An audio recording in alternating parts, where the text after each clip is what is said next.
Well, Doctor, I have the report on the incident at the quarantine facility. Assuming the vocal cord parasite underwent a mutation.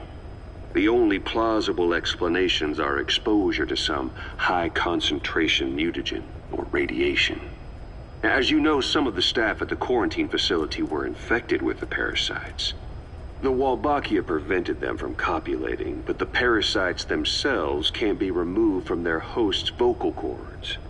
Once you're infected with Skullface's parting gift, you're stuck with it. The researchers regularly used X-ray equipment to monitor the parasites in their throats. No problem there, they kept a close eye on the radiation doses. But that equipment didn't just give off X-rays. It was also emitting beta rays. Even though that's unnecessary for the scans. See, beta rays have far worse effects on DNA than X-rays. Meaning the only logical conclusion is that someone added in a beta ray emitter to trigger a mutation. Those beta rays leaked out from inside the equipment. Because the emitter was retrofitted, the shielding was inadequate. And the person who ordered and inspected the equipment was you, Doctor. That makes you the only person with the opportunity to install that emitter. So now you're saying I sabotaged medical equipment for some wild plan to make the vocal cord parasite kill everyone? Or maybe you thought it'd reveal a way to treat the parasite without using the Wolbachia. With that much to barter, I suppose some people would welcome even a pathetic cur like you. Just stop it! You'd have no shortage of buyers, but most would be happy with just the parasite. You wouldn't need to offer anything else. However, if that buyer already knew about the parasite, they'd also know that by itself, it's no longer the ultimate bargaining chip it once was. To sell to that buyer, you need to throw in a bonus. A way to one-up it. There's only one buyer who'd be after that. Emmerich, we record all communications on Mother Base. That includes radio transmissions to and from homemade devices. You've been in frequent contact with people in America. A private biotech company. A client of which is DARPA. And they are connected to Cypher. You made a deal with Cypher. You offered them a new parasite in exchange for your safety. This is the only place in the world where the vocal cord parasite still exists. And you used it as a testing ground. Tried to resurrect their bioweapon. But your plan to obtain the parasite has failed. Your bullshit ends now. And don't think you're leaving here alive. Wait, what are you talking about? Just what do you plan to do? Present the charges against you. And render an appropriate punishment. You're gonna put me on trial? Call it what you like. What's the meaning of this? Out of here, all of you. Back to your posts. No, hang on. Huey has killed their comrades and interfered with their lives. They've had all they could take. Kill that son of a bitch! Kill her! Stop! This is insane! You have no evidence whatsoever. You say you're an army free from government. You talk big about being a nation unto yourselves. But from the outside, you're just thugs, rebels, a militia, terrorists, an unhinged threat to society. You're nothing but a bunch of psychopaths. So you're not with us? No, I didn't... I thought we were on the same side. That's too bad. I didn't mean... Men, you will have justice. But our organization, the boss's organization, is built on order and reason. There will be no lynch mob. So stand down for today. We will gather all the evidence of this man's crimes. And then he will be tried. Dismissed. What do you think you're doing? Go ahead and execute me. It'll be murder in the eyes of the world. You've lost your minds. Don't you get it? You're seeing phantoms. Just look at that dog. No. You named him D-Dog, but it's obvious anyone could see that's a wolf, because you're all a bunch of wild dogs. You wanted to believe he was too, to feel some connection, to fight your loneliness. You wanted something to cling to prove you deserve to be alive. You wanted to forget the death, your sins, so you'd cling on to dogs, or wolves, or even Big Boss. The boss is the same, isn't he? Every one of you is alone. That's why you suspect your own. I know, because I do the same. I'm one of you too. Alone.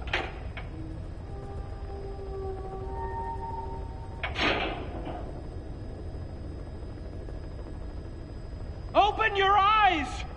What you're doing is murder! Plain and simple. All you ever create is war. War and violence can never lead to peace.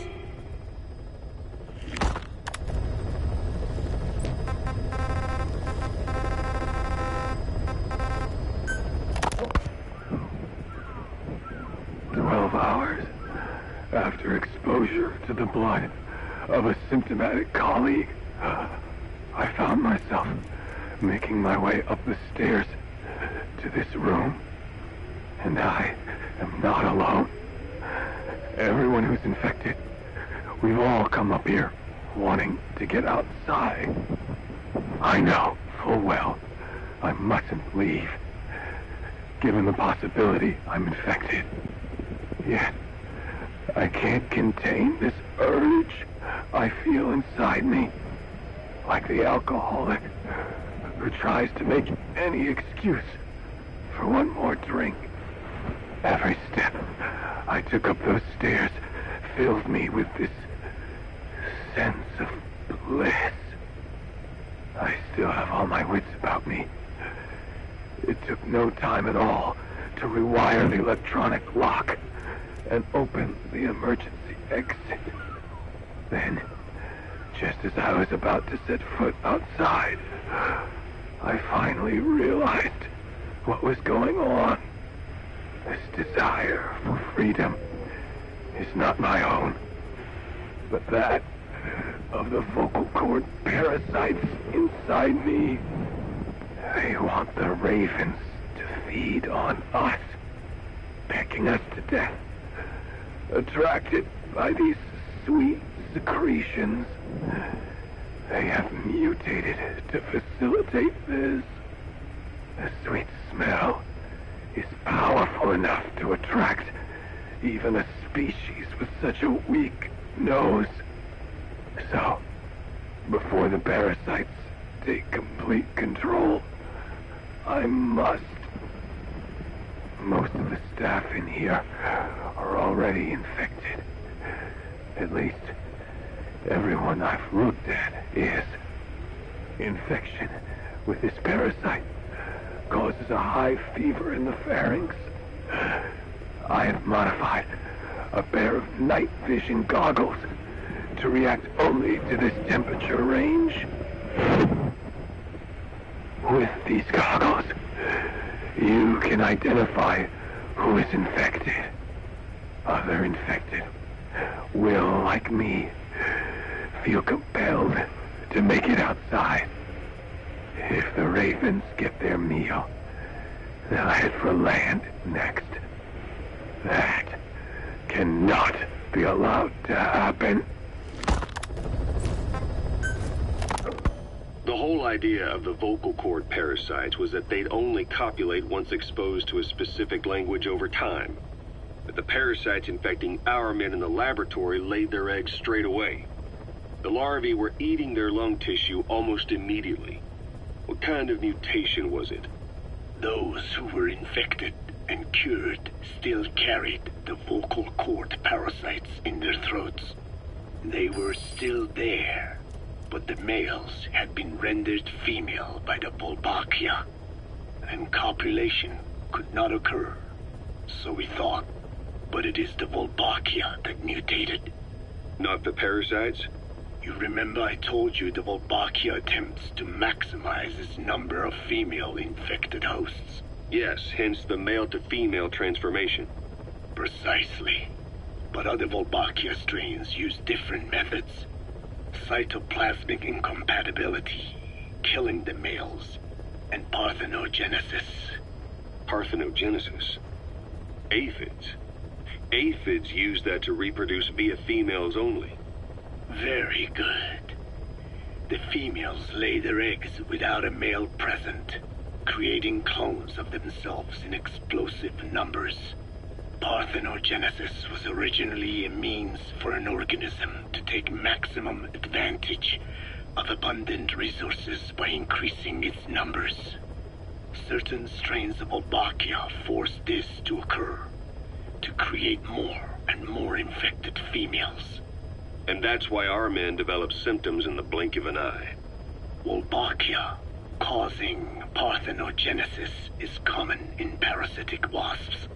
Of course, the Wolbachia I introduced to you men did not have this characteristic, but I believe the mutation, whatever it was, caused it to force parthenogenesis in its host, the vocal cord parasites.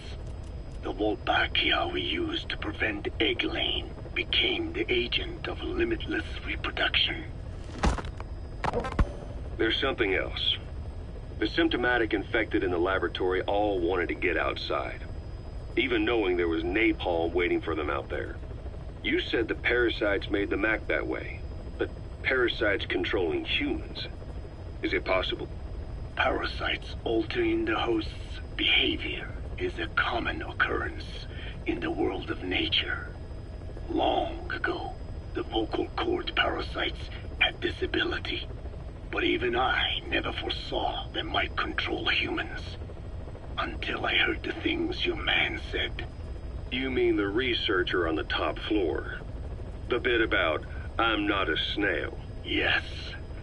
Among parasitic worms, there is a genus called Leucochloridium that uses snails as intermediary hosts. As you know, snails prefer dark, gloomy environments. But once parasitized by Leucochloridium, they desire to be in the light. And that is not all.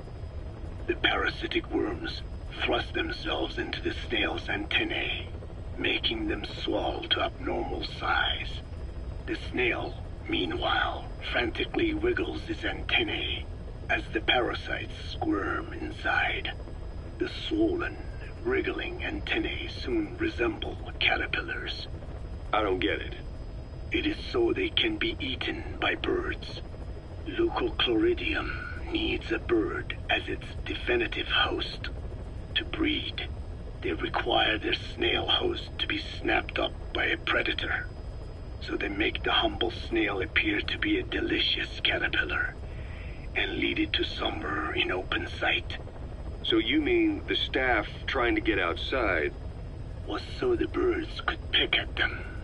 The parasites altered their mental state, making them crave higher places and to be outdoors. I can only surmise that both the Wolbachia and the parasites mutated before the ancestors of the vocal cord parasites infected humans.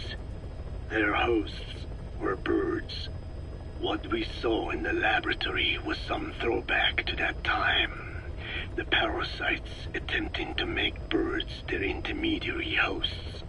It sounds insane. A praying mantis that is host to a parasitic hairworm will dive into water and drown itself, just so the hairworm can lay its eggs in water. Rats infected with Toxoplasma gondii lose their instinctive caution and run right up to cats. Just some of the many ways parasites control the host. But we're humans. Surely our minds are too complex for that. I thought just the same. Free will is what makes us human, so it never occurred to me that the parasites could be controlling the symptomatic. But the mood, the will of a person can be easily affected by the balance of their cerebral substances. Take the toxoplasma I mentioned. It does infect humans, and it is thought the infected develop a more reckless attitude. But to think that mutations occurred in both the Wolbachia and its parasite hosts... Your observation is most apt.